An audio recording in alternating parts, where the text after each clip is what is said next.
گھر بنا، مگر اس انداز میں نہیں کہ باہر تختی لگواؤں، فلانا ملک، فلانا چودھری، فلانا خان، نہیں، تختی لگانی تو لگا، صدقہ امام زمانہ۔ بہت شکریہ، امام کا صدقہ۔ اور یہ سوچ کے گھر بنا، پورے گھر میں ایک کمرہ میں ضرور بناؤں گا۔ کس کے لیے؟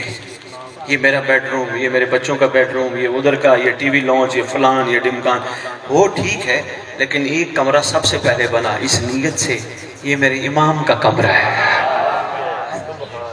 اپنے مولا کا کمرہ۔ لازمی کوشش کر اس میں ایک جائے نماز بچھا، امام کے لیے تخت نہ بھی رکھ سکے، جائے نماز بچھا، جائے نماز پہ ایک سجدگاہ رکھ۔ جب گھر میں نماز پڑھے کوشش کر اس جائے نماز کے پیچھے کھڑا ہو کے نماز پڑھ۔ روزانہ اگربتی جلا، ایک پھول رکھ، جب بھی پریشانی ہو اس کمرے میں جا کے بیٹھ، دعا مانگ۔ سرکار کی برکت سے دیکھنا کیسے مسئلے حل نہیں ہوتے۔ مولا کے لیے ہو سکتا ہے، مولا کے لیے ہونے والے کام کی وجہ سے تیرے گھر پہ رحمت کی برسات ہو جائے۔ ذکر آل محمد سننے والوں، یہ ہو نہیں سکتا کسی کے لیے جگہ بنائی جائے اور وہ نہ آئے۔